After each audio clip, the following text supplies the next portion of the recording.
It's another episode of Great News. I'm Kevin Ryder, and this is Mike Catherwood, and we bring you stories that actually restore your faith in humanity, because that stuff still happens a lot. It just gets no focus.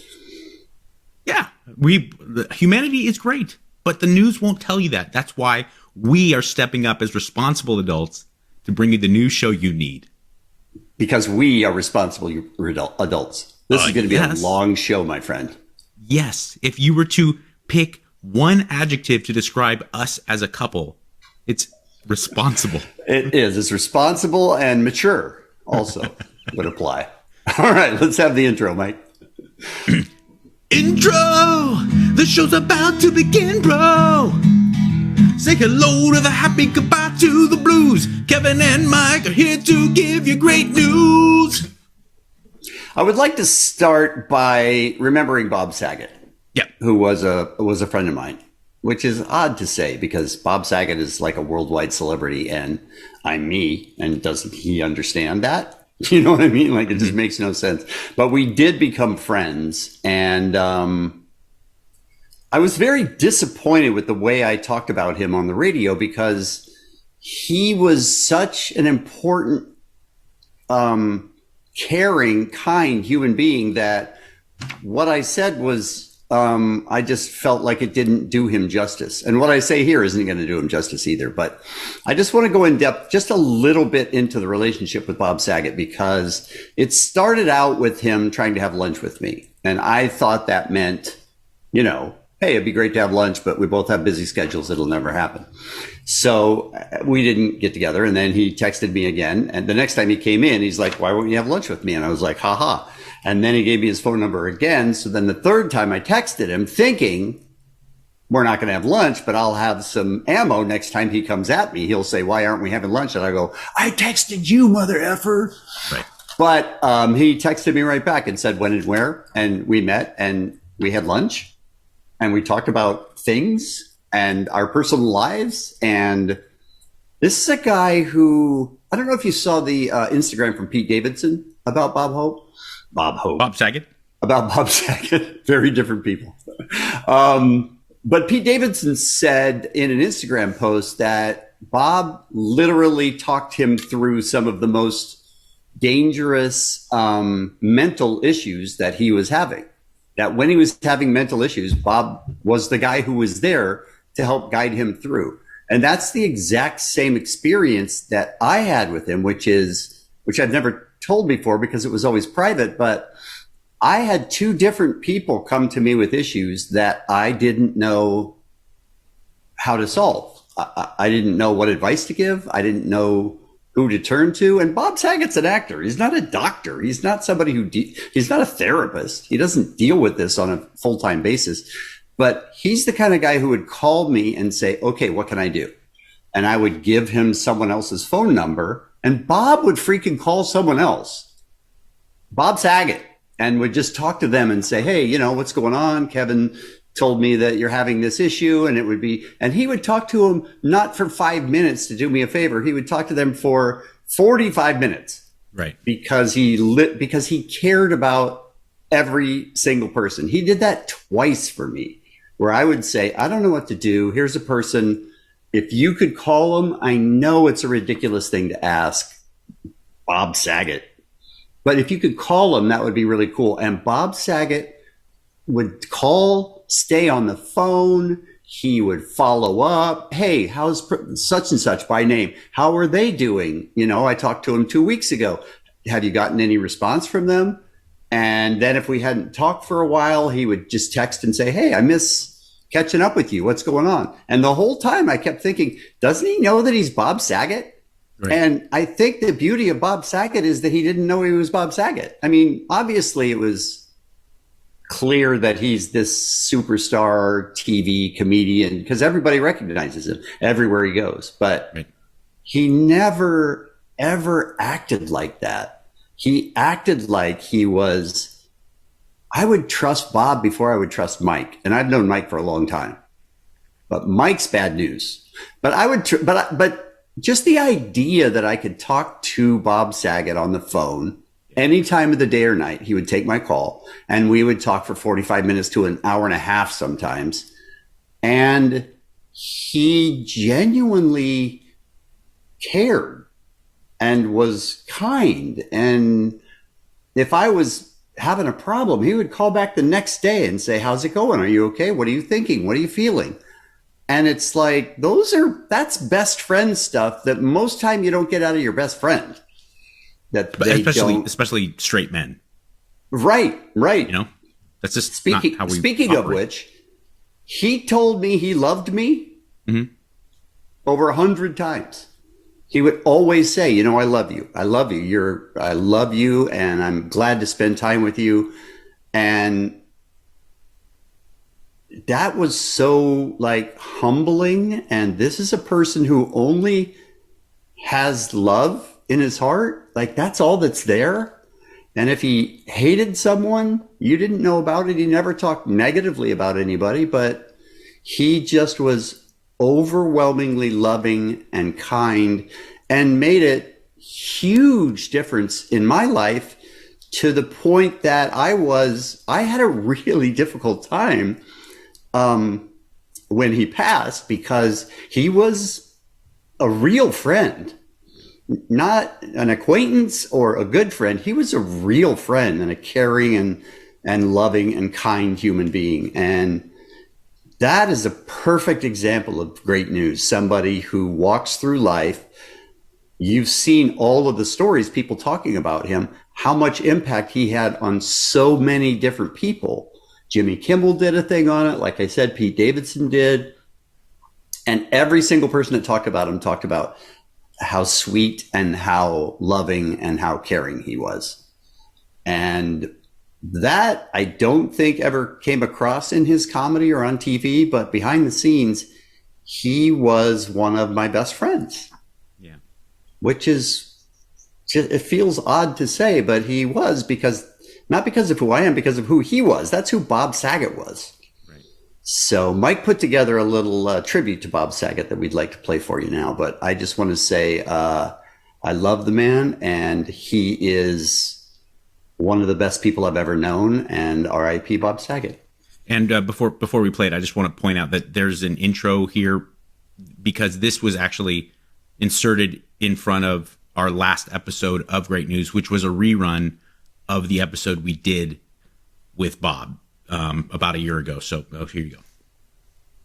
Hi, everybody. It's Mike Catherwood, and I wish I was coming to you with better circumstances, but I'm coming to you to say that, you know, most of you know we lost Bob Saget, and Bob was a tremendous human being. He really was one of the nicest guys, and you hear tons of celebrities and comics that are saying the same thing, because he genuinely was such a great guy who loved life, and he was so personable and engaging, and he just really was a positive force to be around.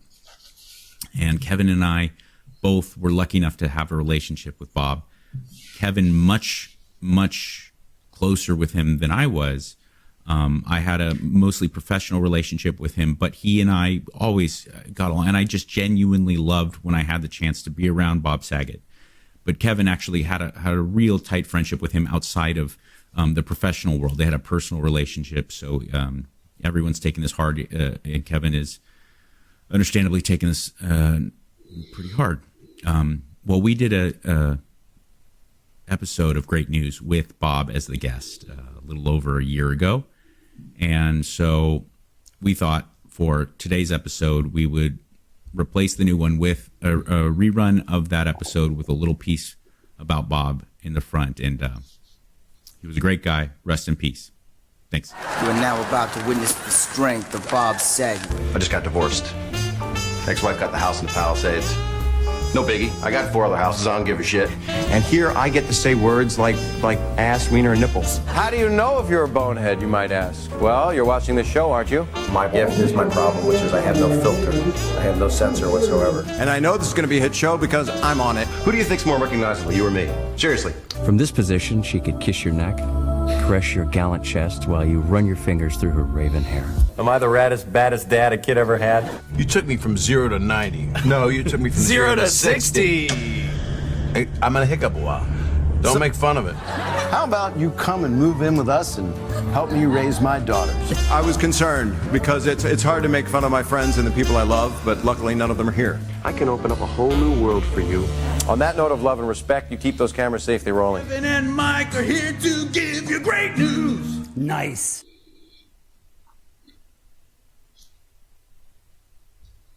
R.I.P. Bob. R.I.P. man. And we'll move on. So, we can cheer up a little bit. But what Kevin said is all totally true. And it's just, I saw it from a different perspective because, for a long time on the Kevin and Bean show, I was less than an ancillary member. I was the assistant to the assistant to the assistant, just kind of doing medial tasks to make sure that the Mike show was the janitor. I mean, I was editing tape and, making sure that the show ran, running the board while Kevin and Bean and Ralph and Lisa did the thing. And because of that, most people would come into the studio and, they may say hi, but they're not going to take the time to talk to anyone else besides, Kevin, Ralph, or Bean. And Bob, every single time, no matter what point it was in the show or my career at the show, he would come around and literally talk to me and be so sincerely interested in what's going on in my life and well, what do you got? What are you working on? Oh, run some ideas by me. And he gave me his number. He was that guy. Like Kevin said, he was that guy.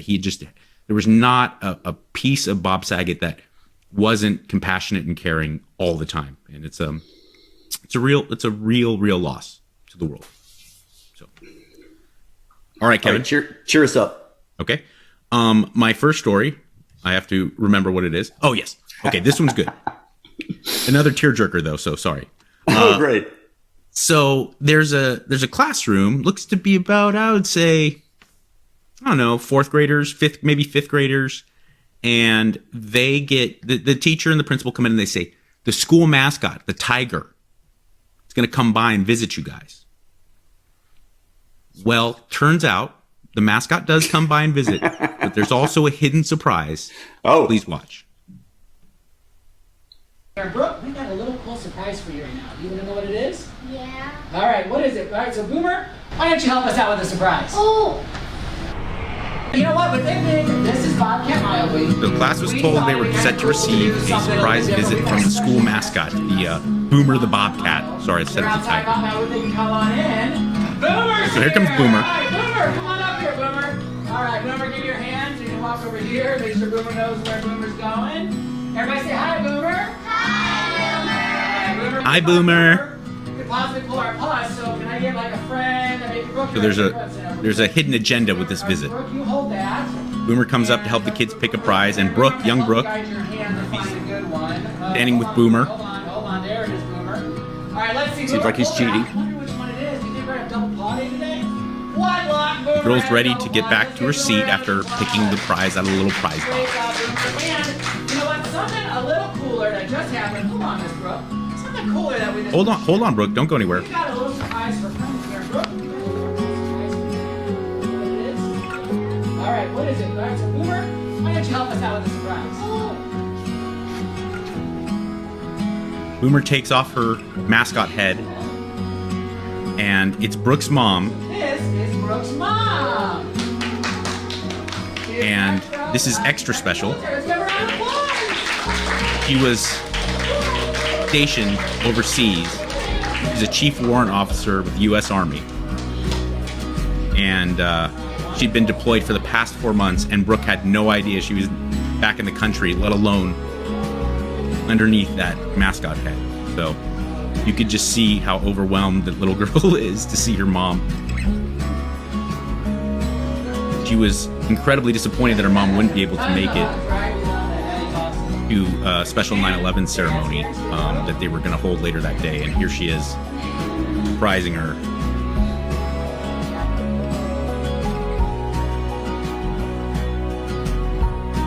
Students brought outside, asked to gather around the school's bulldog mascot. How many mascots do they have? They were told the bulldog was looking to show their appreciation for some students who have performed well that academic year. Haley is the first one to be called out. after receiving a high five from the mascot, the bulldog starts to perform a unique dance. And that's when she recognizes her dad in front of her. Takes off his mask. He had been serving over a year overseas. And she just couldn't hold back. Breaks down in tears, immediately hugs her father. Petty Officer First Class Brian. I wanted to make it special for Kaylee, a moment in her life she would never forget. So, there you go, man. I thought that was a nice little heartwarmer to start us off. Yeah, I could watch those all day, every day.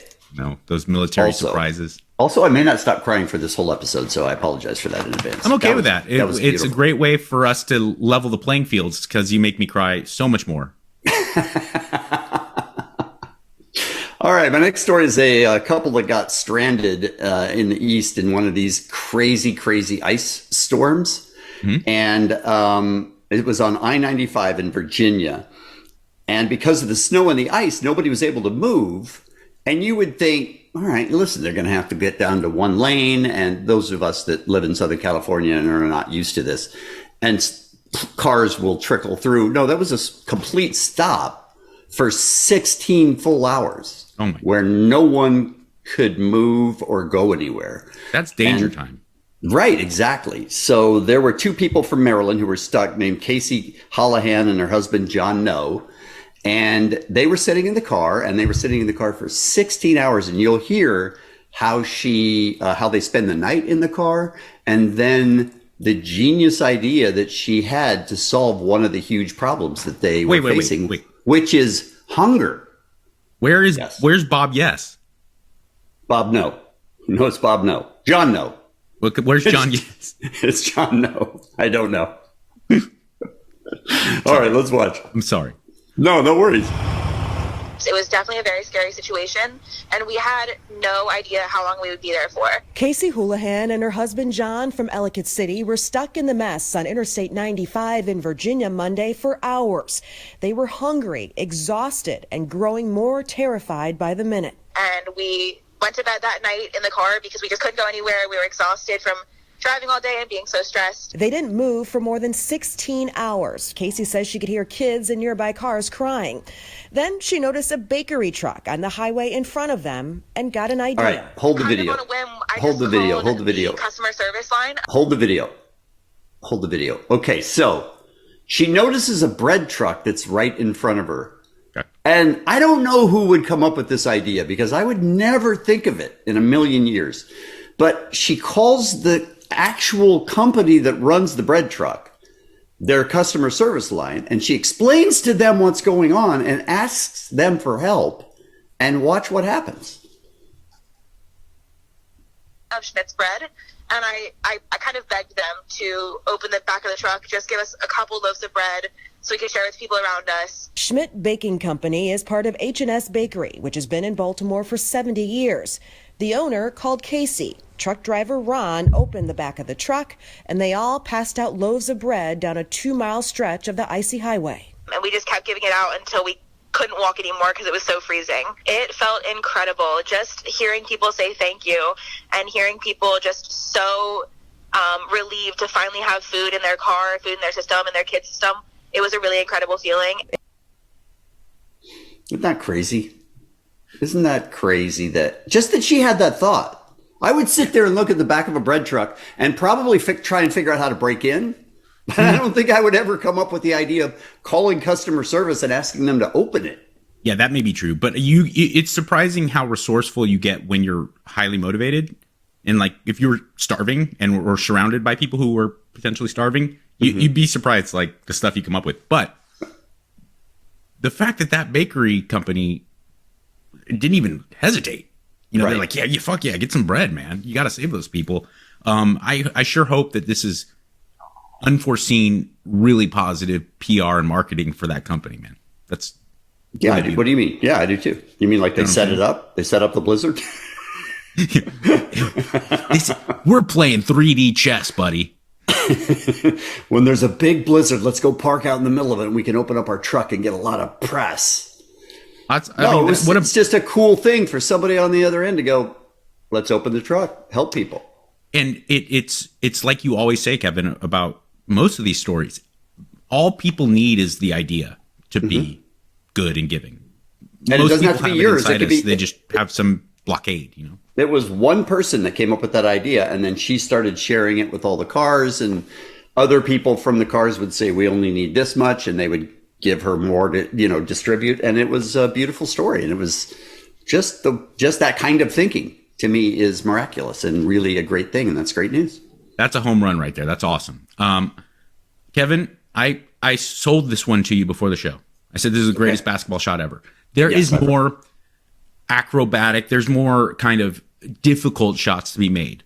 But if you're a 12 to 14-year-old boy, this is so awesome that I can't even begin to put it in words. I will let you watch what I think to be the greatest basketball shot ever made. Oh my gosh, it's so much. They're lighting it on fire. No, go. You have to go. Boom. Swish.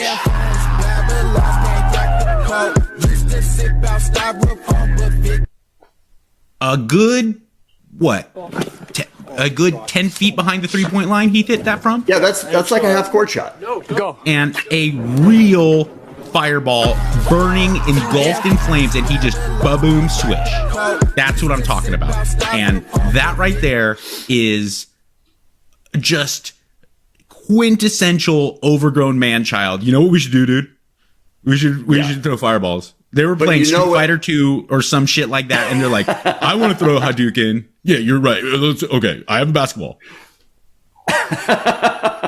You didn't see the 24 cuts before where they were like, my hands are now numb, and I've taken... You know that they only took one shot?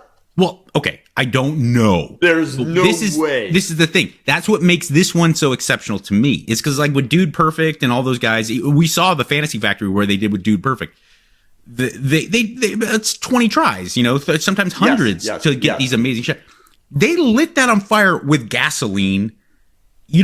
How many basketballs you going through? I really highly doubt that if more than one, three's max, right? Before you're like, we can't do the fireball anymore. Well, I don't know. Can't you relight it? I don't know why we're asking this. That was an amazing shot. That was amazing. I don't know why I'm trying to. All I claimed was, I'm not sure why. Trust me, it's great news. Yes, agreed. That's an amazing shot. Here's a story out of New Hampshire about a dog. And as you know, Mike and I are huge dog fans. Cats can suck it, but dogs are the best. And this particular one, his owner, it's a type of German Shepherd. His owner ran into a guardrail and flipped off of the road down below where people wouldn't be able to see him and ended up upside down. The dog was in the car. So the dog gets out and wanders back up on the freeway, and somebody makes a call that there's a dog on the freeway, and they call the police. The police send somebody out to try and get the dog off of the freeway. And look at that dog. And every single time they tried to corral the dog and get him into a car so they could get him to safety, the dog would turn around and just start walking and try to lead them back to the owners, and eventually succeeded. Check out, I think it's Tizzy or Tiddly. I don't remember his name, but check this out. Tinsley is a year-old Shiloh Shepherd. Late Monday night, she was seen running on the Memorial Bridge on Interstate 89 from Lebanon to White River Junction.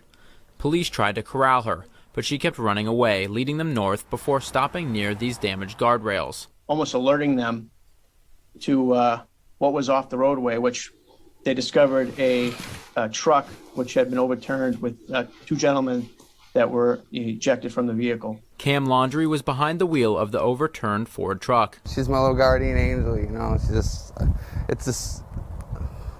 it's a miracle, how she has that kind of intelligence and to do what she did. Hartford EMTs credit the speed of their response to Tinsley. The whole time when we were starting our patient care, it sat there nice and calm right next to its owner. At that time, there was some hypothermia had set in. It's unclear how long they were out of the vehicle for. The dog also was wet, so you could tell that it had been outside for a little bit. Responders could see that Laundrie and his passenger were injured. We shooken up, didn't know what was happening, and next thing you know, the cops were there, and it was all because of her.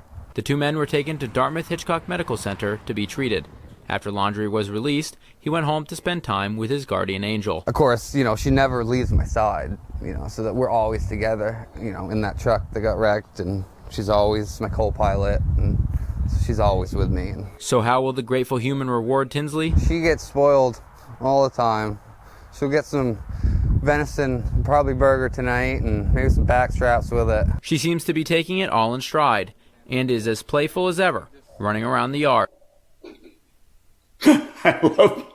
First of all, I love this reporter because he's really, really underselling it. He's really like, and then she went up on the road and she called police. Now look at her. She's running around the yard. Oh, we only have a shot of her walking. Don't care. Put it in. I don't care. And B, who is hacky sacking while that guy is upside down in the truck?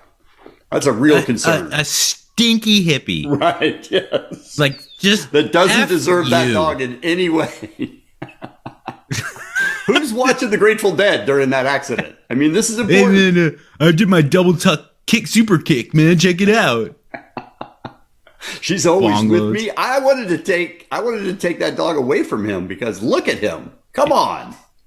And by the way, no cat ever did that. Ever. No, agreed. No, a cat would stomp on your face and make sure you were dead. Eat you. Because cats suck. And that's a great news. story. It's a great story. How about that? Yeah.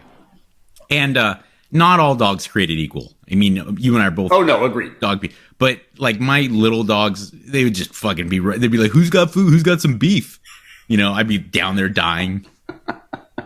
Well, the difference here is that this dog loved its owner. How? That's the difference, I think, between this dog and your dog.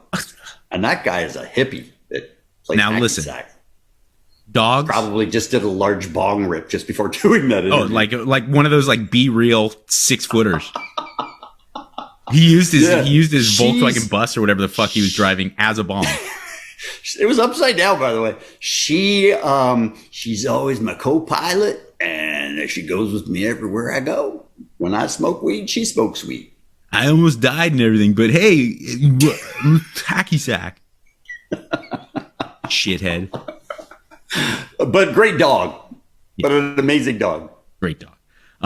We've touched on all the like major tenets of a great news episode here. We had the military happy family kind of stuff. Anything involving the military is always a great thing. A personal story of compassion and love. A dog. Right. A ridiculous stunt. I'm afraid of what's missing. The one thing to bring it on home, Kevin. Can I guess? Super cute, loving children. Oh, okay, good.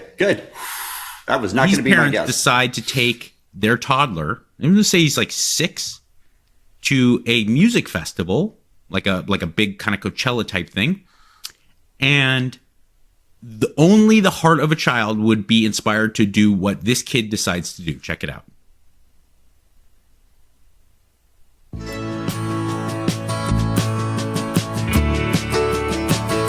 I changed my mind. He's like 4. He's walking around hugging everybody. Yeah. When he was told he had to leave the music festival, he decided he wanted to say goodbye to everyone. And he walks to every single attendee, and we're thousands of people, and he hugs every single stranger goodbye. Hugs them. Bye. Hey, dude. Oh, hey, miss. Come here. Look how he makes his way through the crowd. Wow. See you later. Okay, bye. Can I have a hug? I have to go now. Enjoy yourselves. Whoa. How sweet is that little kid? And it's the cutest kid ever. But don't you think it's a little young at 4 years old to be taking ecstasy? Well, yeah, the guy with the dog and hacky sack got a hold of him. Because if I'm hugging everybody at a festival, it's ecstasy. I mean, that's just... Or you're a really sweet kid. That or both. If that was an adult, I would be like, oh, for sure. Like, yes, no, I'm just but so much ecstasy. All right, your parents are like, okay, you said goodbye enough. Let's go. Seriously, you've said goodbye to, you've hugged enough people. He's like, nope, I got to make my way over here. Never met you either. Oh, come here, little girl. She wants to hug him. Look at that. Come on. If that doesn't make you feel better about your day, then I don't know what's going on. That certainly does. Wow, that's fantastic. That is a great story. I love that little kid. If you like this podcast, subscribe to it. We can always use subscriptions and let other people know about it, your friends that you think, because we all need great news. We all need that input into our lives to sort of balance out all of the shit. Life is tough. Life sucks sometimes. And it's really important. It's really important to have some balance. And this is one way to get it. You can get it any other numbers of ways, but subscribe if you like it and tell your friends about it. I like to say that life's going to kick you in the balls. Great news is your cup to put on. It's your cup. Oh, so before you get kicked, you watch some great news, you listen to some great news, and it's like putting on a jock supporter with a nice cup, like a metal one. Listen, we'll work on that. We're just workshopping at this point. We don't know for sure if that's going to stick. Fair enough. But we're working on it. But you get the idea. Little balance. Little balance. That's all. How about a little outro? Outro! You know what I'm talking about, bro. Say hello to the happy, goodbye to the blues. Kevin and Mike just gave you all the great news.